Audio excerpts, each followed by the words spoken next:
Wake up, Pittsburgh. I'm Matt Peiken, and this is your newscast for Thursday, November 13th.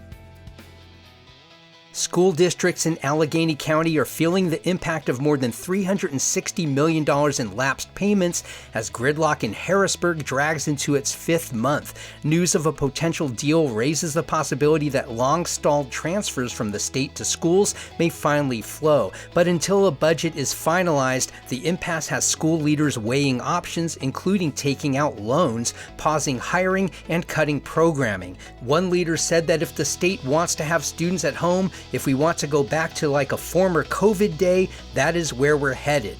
You can read more on this at Public Source. Pittsburgh Public Schools saw a 27% drop in disciplinary events last year at schools participating in the Safe Passage Violence Reduction Program.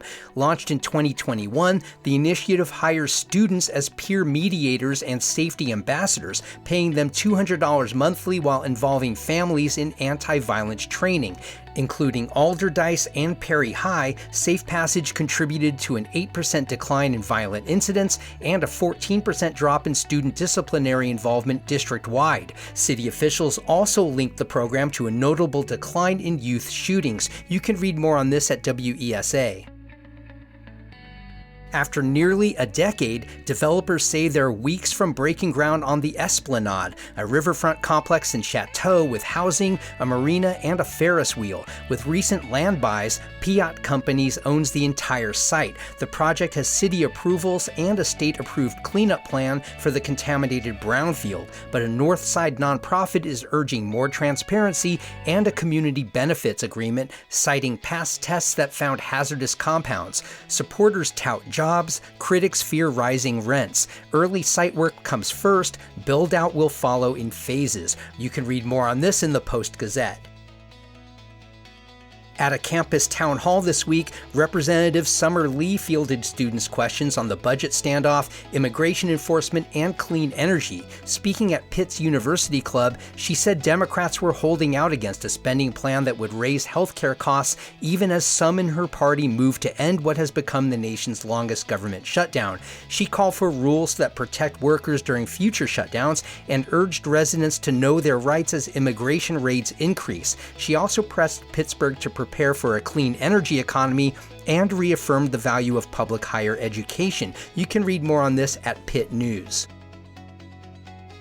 And a proposed regional EMS authority will be the focus of a public meeting tonight at Highlands High School. The plan would merge Eureka Community Ambulance in Tarentum and Citizens Hose EMS in Harrison into a single paid service. Leaders say the goal is to address growing challenges with call volumes, staffing shortages, and rising costs. Under the proposal, 4 municipalities, Brackenridge, East Deer, Harrison, and Tarentum, would share operating expenses. Officials warn the current system is financially unsustainable and could collapse without intervention. You could read more about this at Trib Live.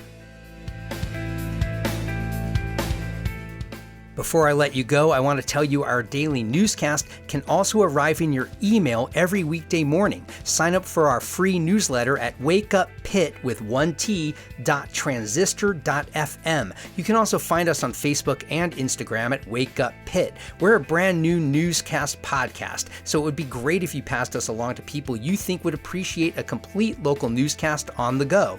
I'm Matt Peiken. Thanks for starting your weekdays with Wake Up Pittsburgh.